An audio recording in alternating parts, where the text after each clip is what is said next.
Okay, thank you very much. হ্যাঁ, আমরা last ক্লাসে আমরা যে বিষয়টা ডিসকাস করেছিলাম, অর্থাৎ লাস্ট সেশনটাতে, সেটা হচ্ছে কিভাবে আমরা ইন্ট্রোডাকশন লিখবো। তো স্বভাবতই আমরা যদি একটু থিঙ্ক অফ করি যে ইন্ট্রোডাকশন শেষ হওয়ার পরে আমার আসলে কি লিখতে হবে, আপনার মনে প্রশ্ন যাচ্ছে বডি প্যারা লিখতে হবে, কিন্তু বডি প্যারা আম, আসলে শেখাটা এত বেশি সহজ না, ইন্ট্রোডাকশন লেখাটা যতটুকু সহজ। আর তাই বডি প্যারার এই ডিসকাশনটাকে আমরা বেসিকলি দুটো ক্লাসে নিয়ে যাব। আজকের ক্লাসে আমাদের যে বেসিক ফরম্যাট সেটা হচ্ছে কি, বডি প্যারার বেসিক ফরম্যাটটা কি হতে পারে সেই বিষয়ে আমরা ডিসকাস করব। একদম বেসিক ফরম্যাট, অর্থাৎ যে ফরম্যাটের কারণে আসলে আপনি প্রবলেমে পড়েন। অর্থাৎ আপনারা অনেকে এখানে আছেন, অনেক সুন্দর লিখতে পারেন, কিন্তু ফরম্যাটটা ঠিক থাকে না। এবং এই ফরম্যাটটা ঠিক না থাকার কারণে আপনি অনেক সময় ভালো স্কোর তৈরি করতে পারেন না। অথবা আমরা এখানেই আছি, অনেকে জানি না কি লিখবো বডি প্যারায়, I don't know that. So আমাকে কি লিখতে হবে?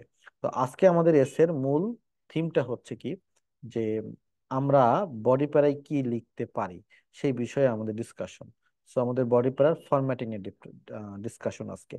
প্রথমত একটা কথা বলে রাখি যে বডি প্যারার ফরম্যাটিং ডিফারেন্ট ওয়েতে হতে পারে, এবং সেটা আজকে আমরা একটা ওয়ে দেখব। আজকে আমরা শুধু ওয়েটাই দেখব, কিন্তু কিভাবে কি লিখতে হয় সেটা আজকে দেখব না, আমরা পরের দিনে দেখবো। আজকে আমরা আসলে কনসেপ্ট গ্রো করব। আজকের তার পুরো ক্লাসটা হচ্ছে theoretical class, there is nothing about practical. Okay, let's see. আমি আপনাদেরকে দুইটা বডি প্যারাগ্রাফ দিয়ে দিচ্ছি। একটা বডি প্যারাগ্রাফ এ, যেটা আমি আম, একটু বোল্ড করে দিলাম। ওকে, আর একটা হচ্ছে বডি প্যারাগ্রাফ বি, যেটা আমি অন্য কালার করে দিলাম। সেটা হচ্ছে ক্যান বি রেড কালার হতে পারে উইথ বোল্ড। ওকে, আমার কাজ, আপনাদের কাজ হচ্ছে আপনারা এই দুটো বডি প্যারাগ্রাফ পড়বেন। পড়ার পরে আপনারা আমাকে একটা ভোট দিবেন যে which one is the better body paragraph. হ্যাঁ, চলেন আপনাদের সাথে আমি পড়ি, তারপর আপনারা ভোটটা দিবেন। One of the main benefits of ট্যুরিজমের হচ্ছে এটা জব অপরচুনিটি লোকাল পিপলদের জন্য ক্রিয়েট করে। সুন্দর কথা, খুবই সুন্দর কথা। তারপরে কথা হচ্ছে এই কারণে যে ট্যুরিস্টরা কিন্তু অনেক ধরনের হোটেল বলেন বা রেস্টুরেন্ট বলেন, ট্যুরিস্ট এজেন্সি বলেন, এইখানে লোকাল পিপলরা কি করতে পারে, কাজ করতে পারে। ভালো কথা। একটা ভালো এক্সাম্পল হচ্ছে কক্সেস বাজার, যেখানে অনেক অপরচুনিটি ক্রিয়েট হয়েছে, এবং এর ফলে কক্সেস বাজারের আনএমপ্লয়মেন্ট প্রবলেম দূর করতেও এটা হেল্প করেছে। এটা হচ্ছে আমাদের প্রথম প্যারাগ্রাফের আলোচনা। এবার আমি একই জিনিস প্যারাগ্রাফ বি তে আমি লিখি। One of the main benefits of tourism is that এটা জব অপরচুনিটি লোকাল পিপলদের জন্য ক্রিয়েট করে। একই কথা, যেমন এতে যেমন ছিল, বিতে আরেকটা পয়েন্ট আমি নিয়ে চলে আসলাম। মোর ওভার, ট্রাভেলিং করলে অন্য কালচার সম্পর্কে জানা যায়, যেটা আমাদের লাইফস্টাইল সম্পর্কে জানতে হেল্প করে।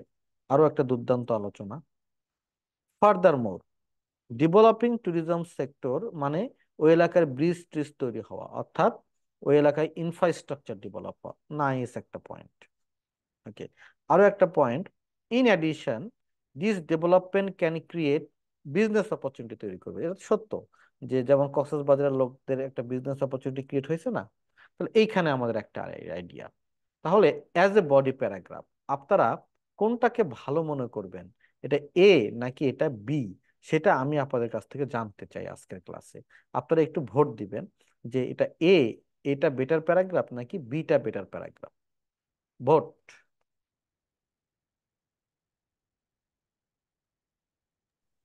Sir, part B.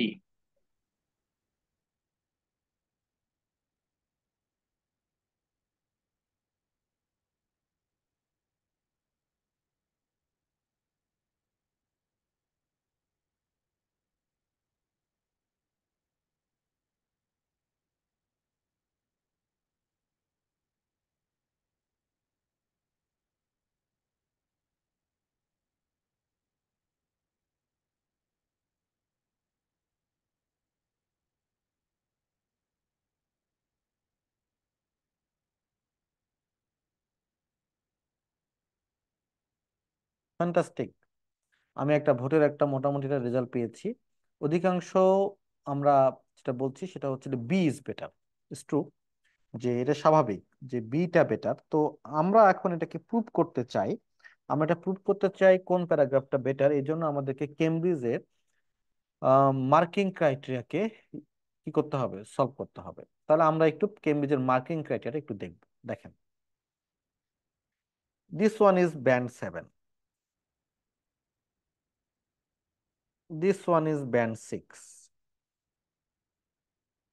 this one is band 5. ওকে, এইখানে উনি কি করেছেন দেখেন, এইখানে উনি কিন্তু একটা আইডিয়া ছিল তার জব অপরচুনিটি, সেটাকে উনি এক্সটেন্ড করেছেন। আর এখানে উনি অনেকগুলো আইডিয়া দিয়েছেন, 1, 2, 3, 4, চারটা বডি আইডিয়া দিয়েছেন। তো আমাদের এখানে যে কি লেখা আছে দেখেন, মেইন আইডিয়াস আর এক্সটেন্ডেড, মানে মেইন আইডিয়াটাকে এক্সটেন্ড করা হয়েছে এবং এটাকে সাপোর্ট দেয়া হয়েছে।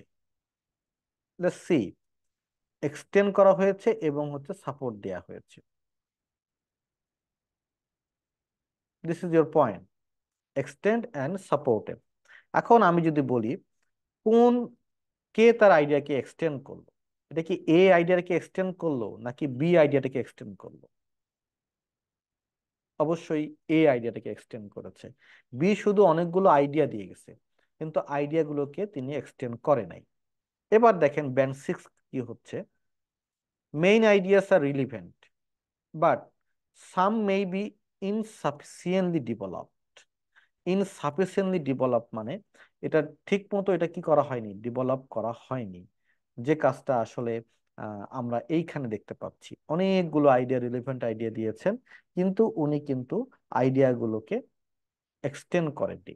আবার ব্যান্ড 5-এ যদি যাই তাহলে আমরা দেখতে পাচ্ছি মেইন আইডিয়াস আর পুট ফরওয়ার্ড দেয়া হয়েছে, কোনো মতে যাচ্ছে আর কি, but they are not limited and are not sufficiently developed.